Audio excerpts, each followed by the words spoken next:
Welcome back, sporting fans, to another spectacular episode of the Paint the Wall podcast. I, as always, am your host, Steve, and we are here this week to talk about a couple more losses, including our coach. What a 2 weeks this has been. We started out by taking on LAFC at Children's Mercy Park. Well, LAFC was there anyway, but actually not even all of LAFC showed up. Bouanga was on international duty, and Giroud is out with an injury. So we really couldn't even put up a decent performance against a short-handed LAFC, missing two of their biggest scorers, which is just fantastic. LAFC end up scoring in the 18th and the 54th minute to get the 2-0 win. I mean, sure, we outpossessed them, and we had more shot attempts, and we had 10 more corner kicks, and hell, we even had more fouls and more yellow cards than they did. It was really just those pesky goals that we just couldn't seem to catch them on. Darn the luck. Anyway, that was a terrible game. Not a fun one to talk about or watch or relive or have to type notes about later after you rewatched it and watch the highlights.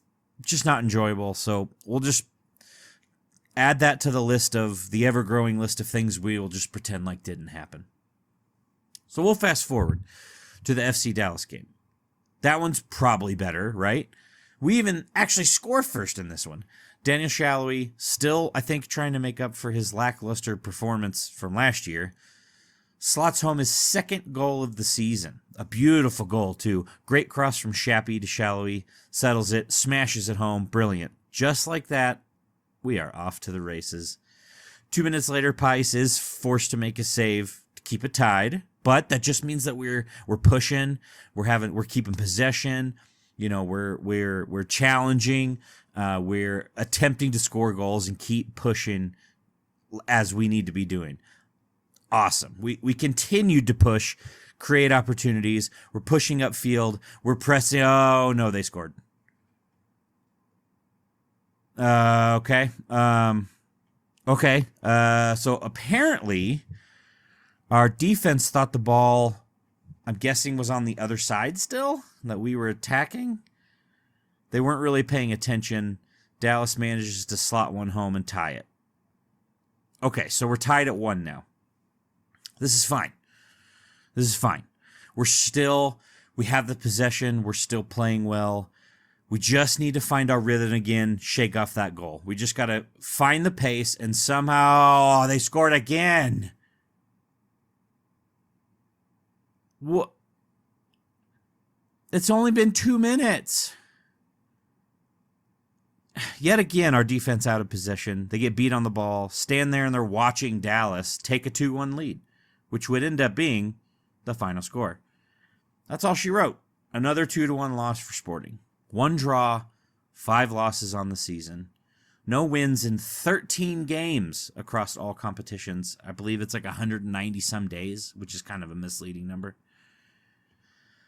Well, surely this losing streak won't get worse. Well, this losing skid has been impossible to deal with, especially for a club like Sporting Kansas City that is kind of used to winning, at least up until the last couple years. Now, as I'm sure you all have seen by now, this frustration came to a head on Sunday morning. We all woke up and found that the supporters groups, the 2 main ones, Kansas City Cauldron and the South Stand, had gotten together to put out a joint letter stating a whole lot of things. But among the most important, demanding Peter Vermes be removed as manager. And to all of our surprises, when we woke up Monday morning, we wake up to the news that club legend, both player and coach, Peter Vermes, had mutually agreed to part ways with the club. So Vermes is, in fact, out. Now, do we think this had anything to do with the letter? No, more than likely not. Personally, I think this happened so quickly after the letter was delivered, or released rather. I don't even know if there's any way that ownership could have read it. You know, especially being that it was released on a Sunday. Maybe they sent it in before they released it to us. who knows? It's reason to think that it came off of after the loss to Dallas. That's when the letter was written. But I don't really think there's any way that ownership saw this and read it on Sunday and then parted ways right away the next morning. I think it was already in the lyrics after our loss. Probably prior to the Dallas game, they had been talking about it and seeing what needed to happen, and they decided to make the move. But honestly, does it matter? No, it really doesn't. Point is, Vermes is gone, Zavagnin is in, for now.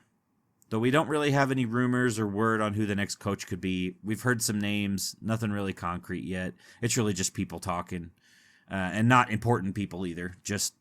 It's just stuff you see on Twitter,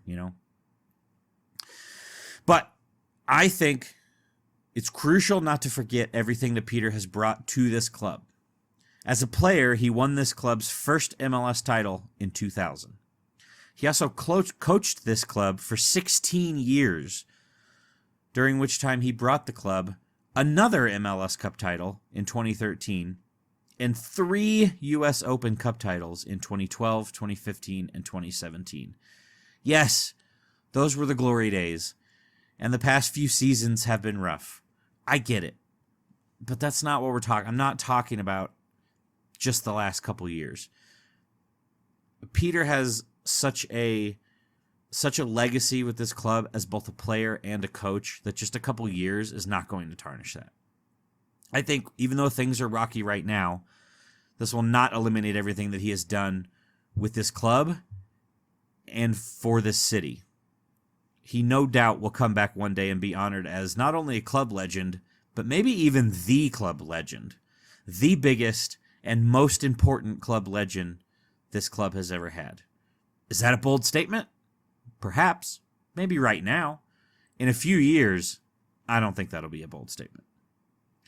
But for now, like I said, it's on to Kerry Zavagnin, who has been an assistant coach under Vermes since 2009, which means his tactics and idea will definitely be different, right? Yeah, totally. Totally different. We definitely won't see the same stuff from him. Who do we hire if he doesn't keep the job? Josh Wolf? Benny Feilhaber? Another club legend, Roger Espinoza? All good names that we've heard, names that people have said on Twitter and elsewhere. Definitely good possibilities. Right now, we don't have much to go on, so there's really not much to comment on. Personally, I would worry that Feilhaber and Espinoza would be way too similar to PV. They played under him. They learned under him. They are the example of the sporting way working, to be fair. But they are still sporting. They are sporting way. Is that going to be too similar? That's my worry. Josh Wolf could be a spark. He has different tactics. That could be the spark that everybody's looking for. He played for the club for 5 years, so he is familiar with sporting and probably familiar a little bit with the sporting way. But he has coached elsewhere and has developed his own coaching style and his own tactics and everything. So maybe that is a good move. Get somebody who's familiar with the sporting way and the culture that is sporting, but also has their own tactics. Maybe that's the move. I don't know. To be fair, there have been no credible sources saying that that's what we're going for. It's just simply a name that was thrown out that got my little wheels spinning. And I thought, hey, that could be good. Who knows? Just please, God, don't somehow bring in Greg Berhalter, because I swear I will riot. I will riot. Anyway, that is everything that has happened the past 2 weeks. Now, we look forward to the Darby-Q on Saturday. Nope. The I-70 rival. Nope. The Nebraska Furniture Mart competition. That's not it either. Have we named it yet? What are we calling?